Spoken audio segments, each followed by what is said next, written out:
या फिर किसी कमिटी की रिपोर्ट हो, that is the only place when you should give a suggestions. I am saying this again, suggestions जो है तुम्हारे हार्डली मैटर करेंगे, because the teacher is already very experienced, और टीचर अगर एक्सपीरियंस्ड हो तो वहां पर तुम्हारे सजेशंस को वो ऐसे रिजेक्ट कर सकता है। सो give a suggestion only when you can quote a law commission report, or you can give a dissenting judge's opinion, or there's a committee report, right? जैसे कि अगर सेलम एडवोकेट्स का केस देखोगे, they appointed a committee, और उसी committee की report को discuss किया गया था। that you can put if you want to put in the suggestions, ठीक है?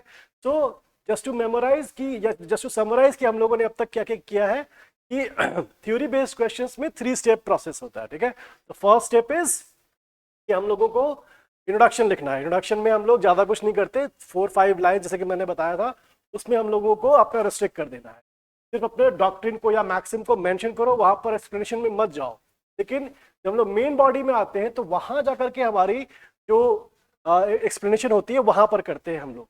और वहां पर हम लोग, मैंने और भी चीजें बताई थी कि अगर हम लोग केस लॉज डिस्कस कर रहे हैं तो किस तरह के केस लॉज वहां पर होने चाहिए। लैंडमार्क जजमेंट होने चाहिए, लीडिंग केस होना चाहिए, and then obviously the recent one, ठीक है? तो ऑल 3 होने चाहिए, 3 मिनिमम होने चाहिए, and then of course there is the conclusion and suggestions, ठीक है? ट्राई करना कि जितने भी इंपॉर्टेंट पॉइंट्स तुमने लिखे हैं उसको अंडरलाइन करो। अगर अंडरलाइन किया हुआ है ना तो कंक्लूजन ड्रॉ करना बहुत ईजी होता है। कंक्लूजन के लिए if you have already made the conclusion, पहले से प्रिपेयर्ड है, तब तो ठीक होता है। लेकिन गड़बड़ कहाँ होती है? When you are attempting to make the conclusion at the spot, जब आप आंसर लिख रहे हो उस टाइम पे आप कर रहे हो, नहीं ऐसा मत करना। It is only going to lead to wastage of time. तो इसीलिए क्या करना है, क्योंकि most important lines of the paras है, बस उन्हें कॉपी करके पेस्ट कर देना। एंड अगेन सजेशंस के लिए ये सब चीजों का ध्यान रखना। Now this is only the first part, क्योंकि हम लोगों ने देखा था कि 2 तरह के होंगे, थ्योरी बेस्ड क्वेश्चंस होंगे एंड एप्लीकेशन बेस्ड क्वेश्चंस होंगे। और जैसा कि मैंने बताया था कि मोस्ट सीट्स वहां पर with the exception of Delhi, बाकी हर जगह क्या होता है 70% क्वेश्चंस थियोरेटिकल होते हैं, बट 30% प्रैक्टिकल भी होते हैं या एप्लीकेशन बेस्ड क्वेश्चंस भी होते हैं। दिल्ली में ठीक ऑपोजिट होता है, यहाँ पर मैक्सिमम क्वेश्चंस जो होंगे वो एप्लीकेशन बेस्ड होंगे और कुछ क्वेश्चंस जो होंगे वो थ्योरी बेस्ड होते हैं, ठीक है? तो अब हम लोग को अपने नेक्स्ट पार्ट में जाना है। The next part is application based questions, ठीक है? Application based, right? Now this is something that most of the students that I have dealt with, they find it very problematic कि ये वाले questions को कैसे हैंडल करना है, ठीक है? Now डोंट पैनिक, क्योंकि यहां पर भी आपको एक 3 स्टेप प्रोसेस ही करना होता है, ठीक है? 3 स्टेप प्रोसेस, ठीक है? 3 स्टेप प्रोसेस। अब इसमें क्या करते हो आप? फर्स्ट देखो, before the 3 step process begins, मैं कहूंगा पहला काम हमें क्या करना है, read the question very carefully. Read the question carefully, क्योंकि देखो यहां पर एक्चुअली होता क्या है कि they give you a factual situations, और वो 8-10 लाइंस में या 10-12 लाइंस में वो पूरी की पूरी फैक्चुअल स्टोरी आपको दी रहती है, ठीक है? वहां पर you will have to underline कि कौन से पार्ट्स में हम लोगों को क्या करना है। देखो here I have taken the example of TGS mains of 2022, because इसके बाद से मेंस हुआ नहीं अब तक, तो यहां पर हम लोग अभी इसी वाले को हम लोग स्टैंडर्ड की तरह यूज करेंगे ना। देखो एक बात याद रखना, जैसे देखो let's go to the law paper, ये तो हमारा सिविल लॉ का paper, sorry let's go to the civil law paper, ये तो जनरल स्टडीज का पेपर था, ठीक है? देखो जैसा कि मैंने तुम लोग को कहा था कि देखो कुछ क्वेश्चंस जो होते हैं, देखो इसमें स्टार्टिंग में देखना, स्टार्टिंग में क्वेश्चन जो है वो pretty simple and straight forward है। देखो whether a bequest of property under a will would amount to transfer of property under section 5 of the TPA, explain, right? ये है हमारे थ्योरी बेस्ड क्वेश्चन, एकदम स्ट्रेट फॉरवर्ड क्वेश्चन होते हैं, section 5 of TPA पे एकदम डायरेक्ट है question, ठीक है? लेकिन जैसे यहाँ पर देखो, what are the rights of an unpaid seller, ठीक है? Again sale of goods act का है, एकदम डायरेक्ट क्वेश्चन है। तो यहाँ पर आपको कुछ बहुत ज्यादा आपको एप्लीकेशन नहीं करना पड़ेगा, यहाँ पर आपका already answer most of the time prepared होता है, आप उसे सीधा वहां पर लिख सकते हो। तो ये जो 3 स्टेप प्रोसेस हम लोगों ने किया है वो है थ्योरी बेस्ड क्वेश्चन के लिए, ठीक है? बट यहाँ पर जैसे ही हम लोग आगे जाते हैं, यहाँ पर देखो यहाँ पर क्वेश्चंस आ गए हैं। Now this is a application based question, ठीक है? कि यहाँ पर वो फैक्चुअल सिचुएशन दी रहती है जिसमें कि आपको फिगर आउट करना पड़ेगा कि इसका आंसर लिखना पड़ेगा। You can see that the question is going in almost a page, देखो एक पेज का ही पूरा क्वेश्चन रह रहा है। देखो I am just giving you a few examples कि देखो कितने सारे कितने बड़े क्वेश्चंस होते हैं ये, ठीक है। अब यहां पर देखो, इसमें let's go to the CPC paper, CPC पे चलते हैं।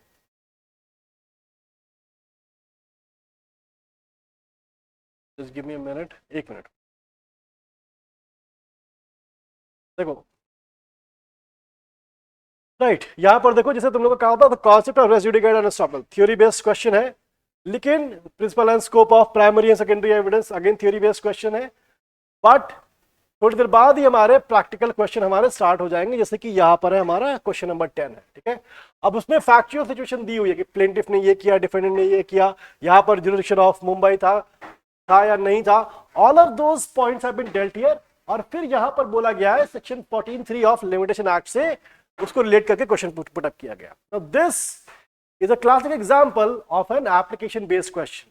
आपको थ्योरेटिकल सिचुएशन दे दी गई है, ठीक है, सॉरी थ्योरेटिकल, प्रैक्टिकल सिचुएशन आपको दे दी गई है, और उसके बेसिस पर आपको यह क्वेश्चन पूछा गया है कि क्या description of the court to exclude और not exclude the set period.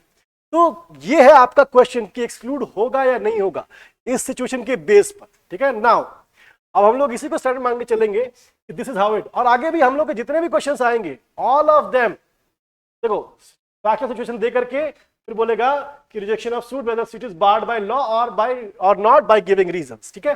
Again factual situation दी रहेगी, then the question will follow, ठीक है। अब देखो how do we handle such question, जो मैंने पहले लिखा है रीड द क्वेश्चन केयरफुली। इसका मतलब क्या होता है read the question carefully? What do I actually mean by this? I mean as soon as you read the facts, ठीक है, फैक्ट्स पढ़ते ही कौन सा लीगल प्रोविजन आप कोट कर सकते हो वहां पर, ठीक है।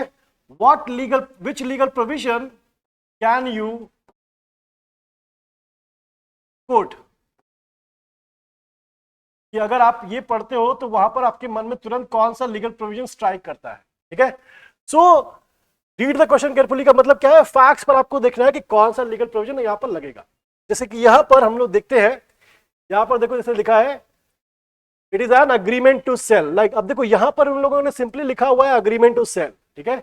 अगर तुम लोगों ने टीपीए पढ़ रखा है, in the TPA transfer of property act, जब हम लोग सेक्शन 54 ऑफ टीपीए पढ़ते हैं, सेल पढ़ते हैं, वहां पर agreement to sell, contract of sale and contract for sale सारे कुछ वहां पर दिए हुए हैं, कॉन्ट्रैक्ट फॉर सेल स्पेसिफिकली दिया हुआ है। तो तुम्हें ये पढ़ करके तुरंत समझ में आ जाना चाहिए कि ओके ये कहां की बात कर रहा है। सेकेंड, ये अग्रीमेंट स्टैम्प्ड था या नहीं था, because that is also going to be very relevant. Injunction, ठीक है, इंजंक्शन ऑर्डर 7 और 11 क्लॉज डी, यहां पर ये है rejection of plaint on the ground that the plaint is barred by law, right. So देखो जो मैं कह रहा हूं कि यहां पर आपको रीड द क्वेश्चन केयरफुली, आपको फैक्ट्स पर अप्लाई करके देखना है कि कौन से लीगल प्रोविजन आप कोट कर सकते हो यहां पर, ठीक है। ऑल ऑफ दोज लीगल जो भी आप कर पा रहे हो, all of them must be underlined। जो भी आपने लीगल प्रोविजंस पढ़े हैं सभी को अंडरलाइन कर दो, कोट कर दो, ठीक है। जब अंडरलाइन कर दिया है आपने, उसके बाद आपको स्टार्ट करना है अपना 3 स्टेप प्रोसेस। याद रखना कि ये भी एक 3 स्टेप प्रोसेस ही होता है, बट थोड़ा सा डिफरेंट होता है उससे थ्योरी बेस्ड क्वेश्चन से, ठीक है। नाउ पहला यहां पर क्या है, पहला है हमारा अंडरलाइन कर देना है आपको फैक्ट से, उन फैक्ट्स को जहां पर कि आपको लीगल प्रोविजन कोई कोट करके आप देख सकते हैं, ठीक है। वो जितने भी फैक्ट्स को आपने अंडरलाइन किया है जहां पर कि आप लीगल प्रोविजन को कोट कर सकते हो, वहां पर आपको क्या करना है, सबसे पहले आपको वो सारे के सारे जो लीगल प्रोविजंस हैं जो भी आपने अंडरलाइन किए हैं, the legal provisions must be explained, ठीक है। अब जब आप लीगल प्रोविजंस को एक्सप्लेन कर रहे हो, try to deal it in points या पैरास, पॉइंट्स में या फिर पैरास में ट्राई करो उन्हें डील करने का, ठीक है। जैसे कि यहां पर हम लोगों ने कितने सारे देखे थे, सौ की अग्रीमेंट टू सेल है, स्टैम्प्ड नहीं था, इंजंक्शन है, ऑर्डर 7 और 11 डी, या फिर इसके साथ ही सूट फॉर स्पेसिफिक परफॉर्मेंस है। ये सारे लीगल प्रोविजंस जो है हम लोग यहां पर दे सकते हैं, बट द क्वेश्चन जो है वो रिजेक्शन ऑफ सूट पे है, ठीक है। अब रिजेक्शन ऑफ सूट जो है या फिर whether it is barred by law or not by giving reasons, यहां पर मेन चीज हम लोग को क्या डिस्कस करनी है, ऑर्डर 7 रूल 11, ठीक है, और उसमें भी पर्टिकुलरली क्लॉज डी, ठीक है। अब बाकी सब चीजें भी, इंजंक्शन वगैरह भी यहाँ पर आराम से, injunction and agreement to sell, right, और इसके साथ ही स्पेसिफिक परफॉर्मेंस, आप ये सारी चीजें कोड कर सकते हैं। आपको ये सारे लीगल प्रोविजंस एक्सप्लेन करने हैं, पहला काम करना है legal provisions must B explain, और इसमें ट्राई टू बी ब्रीफ, बहुत ज्यादा डिटेल में मत जाओ, ठीक है, try to go on the detail, जैसे कि इन चारों में से सबसे ज्यादा डिटेल में मैं इसमें जाऊंगा, ठीक है, इसे आपको अच्छे से एक्सप्लेन करना है। ऑर्डर 711 रिजेक्शन ऑफ प्लेंट क्या है, कौन से ग्राउंड्स है, then come to clause D, और यहां पर try to give the case laws, ठीक है, और केस लॉज में मैं वही कहूंगा फिर से कि आपको वही 3 तरह के case laws, landmark, leading and recent, आपको कोट करने हैं, ठीक है। तो फर्स्ट स्टेप क्या है, लीगल प्रोविजंस को आपको एक्सप्लेन करना है। This is very similar to step 2 of the theory based answer, ठीक है। तो पहला काम क्या करना है, आपको legal provisions must be explained. Now जब आपने फर्स्ट स्टेप को कंप्लीट कर लिया है, देन सेकेंड स्टेप इज आपको यह शो करना है कि कैसे इन फैक्ट्स पर यही लॉ अप्लाई हो सकता है, कोई और दूसरा अप्लाई नहीं हो सकता है, ठीक है। तो you have to apply the law upon those facts, ठीक है। अब this is the tricky part कि आपको फैक्ट्स पर लॉ अप्लाई करके दिखाना है। आप कैसे बताओगे कि इन फैक्ट्स पर यही वाला लॉ अप्लाई होता है और कोई नहीं होता, ठीक है। नाउ फॉर दिस देखो, there is no hard and fast rule कि कैसे करना है, but my personal recommendation would be to go through a case law, ठीक है, and that case law is not related to CPC, वो actually evidence का case law है। The case law is Aghnoo Nagesia versus state of Bihar, 1961 का case है, the landmark case in evidence act, Agnu Nagesia, ठीक है, और स्टेट ऑफ बिहार, ठीक है। नाउ देखो ये केस जो है इटसेल्फ इंपॉर्टेंट है, 65 का है, सॉरी मैंने 61 बोल दिया था गलती से, 65 का है। देखो this case is itself very important, but हम लोग उस कॉन्टेक्स्ट में नहीं पढ़ेंगे कि ये केस जो है वो, इस केस में हम लोग ये नहीं पढ़ेंगे कि ये केस में क्या हेल्ड हुआ था, that is something you should consider in evidence, वहां पढ़ना।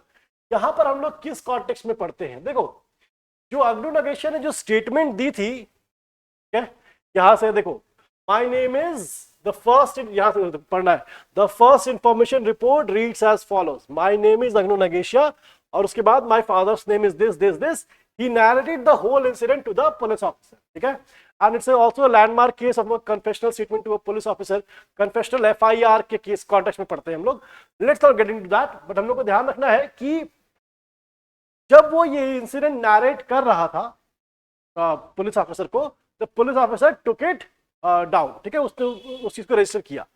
लेकिन एक बात याद रखना कि यू कैन सी हियर, यहां पर उसने सब बताया कि मैंने कैसे अपनी बड़ी माँ को मार डाला था, उसके बेटे को मार डाला, उसकी बेटी को मार डाला, दामाद को उसको मार डाला, उनके बच्चे को भी मार डाला, फिर कैसे मैंने वेपन को हाइड किया था यहाँ पर और डेड बॉडीज को यहाँ छोड़ दिया है, ऐसे ऐसे कैसे कन्फेस किया था अपने अंकल से, वो सारी की सारी चीजें यहाँ पर है, ठीक है, all of them are here, ठीक है। बट एक बात याद रखना कि यहाँ पर अगर तुम लोग देख पा रहे हो तो ये नंबर है 1 2 3 4, राइट, 3 4 एंड देन 5 6 7 8 देखो नंबर्स है। याद रखना कि अग्नू नगेशिया ने जब ये स्टेटमेंट दी थी, उसने एक नैरेटिव फॉर्म में ये स्टेटमेंट दी थी, नॉट इन द पॉइंट्स, जैसे यहाँ पॉइंट्स में डिवाइडेड है। ये पॉइंट्स कैसे आए हैं, द सुप्रीम कोर्ट जजेस what they did, they divided the statement into 18 parts. This numbering has been done by the Supreme Court judges, ठीक है। और यहां पर उन लोगों ने बताया कि parts 1, 15 and 18 show that the applicant went to the police station to make the report, ये conduct दिखाता है उसका। part 2 and 16 show his motive for the murders, part 3, 5, 8, 10 disclose the movements and opportunities of the applicant before murders। if you can see section 8 of the evidence act, हम लोग को दिख रहा है यहां पर motives, ठीक है। अगर हम लोग देख रहे हैं मूवमेंट एंड अपॉर्चुनिटीज, सेक्शन 7 हमारा ऑफ द एविडेंस एक्ट, वो यहां से आ, देखो इस केस में सुप्रीम कोर्ट जजेस ने क्या किया, क्या उसकी जो नैरेटिव फॉर्म दी स्टेटमेंट की, उसी नैरेटिव फॉर्म पे हर जगह उन लोगों ने देखा कि ओके ये वाला पार्ट जो है इस सेक्शन से रिलेटेड है, ये वाला पार्ट इस सेक्शन से है, ये वाला पार्ट इस सेक्शन से है, वो सारी की सारी जो है उन लोगों ने डिवाइड किया गया है, ठीक है। अब यहां पर हम लोगों को देखना है कि हाउ डू यू, जब हम लोग जो हमारा टॉपिक है apply the law upon those facts, supreme court ने क्या किया, वही चीज को जो उसने फैक्ट्स बताए थे उस पर लॉ अप्लाई करके सुप्रीम कोर्ट ने दिखाया कि कैसे होगा ये, ठीक है। तो माय पॉइंट इज कि यहां पर this is a very good example और a very good exercise to learn how do you apply law upon the facts. This is a very good point, ठीक है। सो अगर इस वाले पॉइंट में प्रॉब्लम हो रही है कि how do you apply law upon those facts, refer to the एग्रो Nagesia judgment and try to read it. वो पूरा पढ़ने की जरूरत नहीं है आपको, अगर ये एक्सरसाइज के लिए चाहिए। वैसे तो मैं कहूंगा पूरी judgment it's a very good one, but try to exercise this, apply the law upon those facts. तो वहां से आप लोग हिंट ले लेना कि मुझे ये काम कैसे करना है, ठीक है। Second step. Now the third step, ठीक है। The third step must be your decision और द कंक्लूजन, डिसीजन और कंक्लूजन, राइट। अब देखो यहां पर जैसे जो हम लोग क्वेश्चन पेपर कर रहे थे, क्वेश्चन पेपर में क्या लिखा था यहां पर कि whether the suit is barred by law or not by giving reasons, ठीक है। you have to give the reasons कि क्यों होगा। याद रखना प्रिंसिपल्स ऑफ नेचुरल जस्टिस में there is a third element added which is known as, जिसे हम लोग क्या कहते हैं, a decision must be reasoned। जैसे हम लोग दो कहते हैं, देखो नेमो जुडेक्स एक्स कॉजस हुआ, no one shall be a judge in his or her own case, and the other one is audio alterum partem, you should hear the other side, right।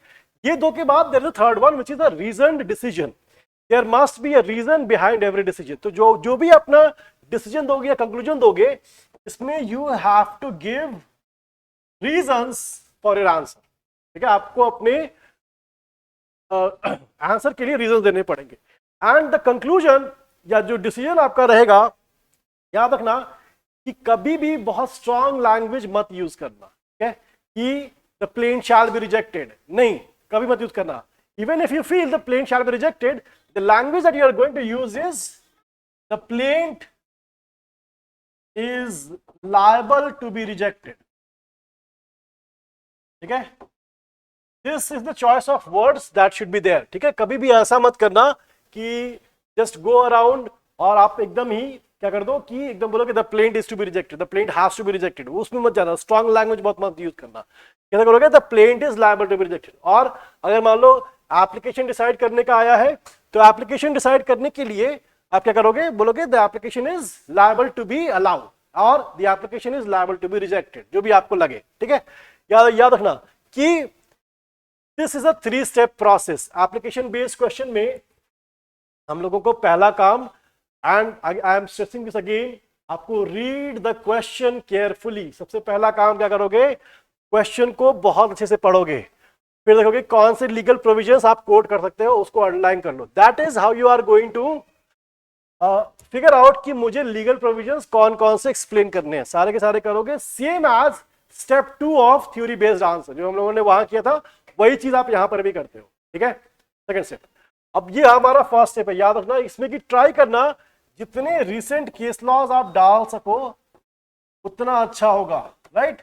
Landmark, leading, recent, जो भी मैंने वहां बताया, doctrine अगर कोई involve दिखा रही है, डॉक्ट्रिन को भी आप यहां एक्सप्लेन करोगे। कोई प्रिंसिपल है, कोई मैक्सिम है, मिस्चिफ रूल है, all of those as a general rule. याद रखना कि जो थ्योरी बेस्ड आंसर का सेकंड स्टेप था, वही एप्लीकेशन बेस्ड आंसर का फर्स्ट स्टेप बन जाता है, ठीक है, ये याद रखना। और इसके बाद हम लोग जाते हैं apply the law upon those facts. ना यहां पर हम लोगों ने ऑल दो एक लाइन लिखी है, but this is not an easy thing to do. आपको वो नैरेटिव फॉर्म में जो भी इंसिडेंट आया है, आपको उसे बताना है, ये वाले पॉइंट पर ये वाला लॉ लगेगा, ये वाले पॉइंट पर ये वाला लॉ। आपको बस बता देना है कि कौन सा लॉ यहां पर हम लोग कोट कर सकते हैं, उसका एविडेंशियरी वैल्यू क्या है, या उसकी वो लॉ वहां पर अप्लाई होगा या नहीं होगा, या उस लॉ के अकॉर्डिंग ये इस चीज को रिजेक्ट हो जाना चाहिए या एक्सेप्ट हो जाना चाहिए, वो चीज तो आप यहां करोगे, बट बता दोगे कि this is according to this law, ठीक है। तो एंड लास्टली हमारा डिसीजन कंक्लूजन, वहां पर ऑलवेज गिव रीजन कि ऐसा क्यों होगा। One of the very famous lines that is used in decision is कि एंड में आप लिखते हो it is a well settled law, या फिर इट इज इम्प्लिसिट। ये सारी चीजें कई बार आपको लगेगा कि ये तो ऑब्वियस है, वहां पर लैंग्वेज यूज करना इट इज इम्प्लिसिट और it is a settled law, right. आपको ये दोनों लैंग्वेज यूज करनी है जहां पर कि आपको लगे कि the answer is very obvious, ठीक है। सो आप लोग हमेशा इस चीज का ध्यान रखो कि कभी भी बहुत स्ट्रांग लैंग्वेज को यूज नहीं करना है, ठीक है। नाउ ये तो हो गई हमारी बात थ्योरी बेस्ड आंसर की और एप्लीकेशन बेस्ड आंसर की, ठीक है। नाउ इसके बाद एक चीज जो कि जेनेरिक है, वो सब चीजों का ध्यान रखना। फर्स्ट, अंडरलाइन करना, अंडरलाइन द इंपॉर्टेंट पॉइंट्स, ठीक है। अंडरलाइन करो इंपॉर्टेंट पॉइंट्स को। इसके दो रीजंस है। पहला, कंक्लूजन देना इजी हो जाता है आपके लिए, क्योंकि आपको कंक्लूजन क्या करना है, कॉपी पेस्ट ही करना है, तो वो पार्ट इजी हो जाएगा। दूसरी चीज कि कई बार एग्जामिनर जो है ना, he is not in a very relaxed mood, he will be in a hurry to read the answer and read the news, read the paper. तो वो क्या करेगा, जल्दी जल्दी में पढ़ना स्टार्ट करेगा, और वहां पर वो क्या करेगा, he is only going to look at the underline, ठीक है। And one thing which I want to share with my personal experience, देखो आपको इंस्ट्रक्शंस बहुत अच्छे से पढ़ने चाहिए। अपने जो मेंस का पेपर है उसके इंस्ट्रक्शंस आप बहुत अच्छे से पढ़ो, because you don't need to attempt each and every question, you get a choice. याद रखना की चॉइस होती है। I am giving you one example of कि कहां पर आपको चॉइस होती है। अब देखो, जैसे यूपी के मेंस में there is a paper for procedural law, ठीक है। चलो ध्यान देना, this is from my experience, और मैं बता रहा हूं तुमसे कि ये चीज आपको पहले ही कर लेनी चाहिए। यूपी के मेंस में जो प्रोसीजरल लॉ का पेपर होता है, in that there are 4 parts, ठीक है, 4 सेक्शंस होते हैं। पार्ट ए इज कंपल्सरी, ठीक है। Then we have part B, which is the Code of Civil Procedures, CPC. Then we have part C, which is evidence, and then we have part D, which is CRPC, ठीक है। देखो यहां पर इस question paper में total number of questions are going to be 10, ठीक है। 1 question यहां पर रहेगा, 3 3 3 ऐसे क्वेश्चन रहेंगे, ठीक है। तो यहां पर 3 क्वेश्चंस रहेंगे, यहां पर भी 3 क्वेश्चंस रहेंगे, यहां पर भी 3 क्वेश्चंस रहेंगे, ठीक है। नाउ यहां पर 1 क्वेश्चन ही रहता है, बट इसके पार्ट्स होते हैं, ठीक है। इसको आपको ऑप्शन में मिल जाएगा ऐसे, ठीक है। 1, और पहले यहां पर पहले वाले में होगा प्लेंट, WS और एक जजमेंट सिविल की, या फिर दूसरे वाला इसका ऑप्शन रहेगा और में रहेगा, ऑप्शन में और में रहेगा क्रिमिनल का charge framing and judgement, criminal में चार्ज फ्रेमिंग एंड जजमेंट, ठीक है। अब देखो मैं क्यों बता रहा हूं कि तुम्हें इंस्ट्रक्शंस बहुत अच्छे से पढ़ने चाहिए। अब इसमें देखा जाए तो टोटल नंबर ऑफ क्वेश्चंस कितने हैं, 10, ठीक है। There are a total of 10 questions in this, but instructions अगर पढ़ोगे, इंस्ट्रक्शंस में लिखा है कि out of 10 you have to attempt only 5, ठीक है, 5। तो पार्ट ए इज कंपल्सरी, आपको ये वाला क्वेश्चन तो करना ही करना है। अब इनमें से ये चूज करो या ये, आपको एक तो करना ही करना है। नाउ आपको टोटल कितने करने हैं, 5 करने हैं। एक तो कंपल्सरी आपका यहां पर हो गया, आपके पास 4 बच गए हैं। वो 4 जो है वो इंस्ट्रक्शंस में ये लिखा होगा कि आपको हर एक पार्ट से, जो तीनों पार्ट बच रहे, part B, C and D, वहां से एक एक क्वेश्चन तो जरूर करना है, मतलब हर पार्ट से एक क्वेश्चन जरूर होना चाहिए। तो जैसे देखो, अगर मैं कहूं कि मैं सीपीसी का एक क्वेश्चन करूंगा, एविडेंस के 2 क्वेश्चंस कर दूंगा, और सीआरपीसी का 1 क्वेश्चन कर दूंगा, ठीक है। तो याद रखना कि टोटल कितने हो गए, 1 क्वेश्चन सीआरपीसी का हो गया, 2 क्वेश्चन एविडेंस के हो गए, 1 क्वेश्चन सीपीसी का हो गया, एंड 1 तो कंपल्सरी वाला है ही, 5 क्वेश्चन। तो 4 ये हो गए और 1 ये 5 हो गया। आउट ऑफ 5 मुझे 10 ही करने थे। देखो ये चीज जो फिगर आउट हुई है, ये कैसे हुई है, बाय रीडिंग द इंस्ट्रक्शंस। और इंस्ट्रक्शंस को मैं फिर से कह रहा हूं, बहुत अच्छे से, बहुत ध्यान से पढ़ना, बिकॉज अगर इंस्ट्रक्शंस नहीं पढ़ोगे तो तुम ऑल 10 को अटेम्प्ट करने में लग जाओगे, ठीक है। Don't make that mistake. आप पहले इंस्ट्रक्शंस पढ़ लो और पहले से ही अपनी स्ट्रेटजी भी बना सकते हो। जैसे मैंने क्या किया था कि इसमें आई डिसाइडेड कि मैं एविडेंस से 2 क्वेश्चन करूंगा। मैंने पहले डिसाइड कर रखा था कि कुछ भी आए क्वेश्चन मैं एविडेंस से 2 क्वेश्चन करूंगा, ठीक है। सीपीसी और सीआरपीसी से एक एक ही करूंगा। एंड देन द कंपलसरी वाला पार्ट वो तो कंपलसरी है ही। तो मैंने क्या किया था, एग्जामिनेशन हॉल में जाते ही पहला पार्ट मैंने एविडेंस के ही क्वेश्चन आंसर किए थे वहां पर, ठीक है। एविडेंस का ही क्वेश्चन आंसर किया। उसके बाद में क्या, देखो the reason for that was कि सीपीसी और सीआरपीसी में जो बड़े क्वेश्चंस हैं वो कई जगह से बन सकते हैं, बट एविडेंस में कंपैरेटिवली कम होते हैं। ऑल्दो एविडेंस में भी बहुत सारे बन सकते हैं, बट सीपीसी और सीआरपीसी अगर कंपेयर करो तो एविडेंस जो है छोटा भी है, इसीलिए यहां से जो मेन क्वेश्चन बनेंगे बड़े क्वेश्चन वो भी कम होते हैं। तो मुझे पता होता था कि ये 15-20 क्वेश्चन ही बन सकते हैं यहाँ पर मेंस के, तो मैं उन क्वेश्चंस को प्रिपेयर करके गया था और जाते ही सबसे पहले मैंने एविडेंस वाले क्वेश्चन जो है अटेम्प्ट किए थे। फिर सीआरपीसी और सीपीसी, याद रखो कि अगर तुम मेंस देने जा रहे हो तो एक एक क्वेश्चन तो कर ही जाओगे यहाँ पर सीपीसी और सीआरपीसी का, और कंपलसरी वाला पार्ट तो हमारा है ही है, ठीक है। तो अपनी स्ट्रैटेजी को पहले से अच्छे से बना लेना और इंस्ट्रक्शंस बहुत अच्छे से पढ़ना।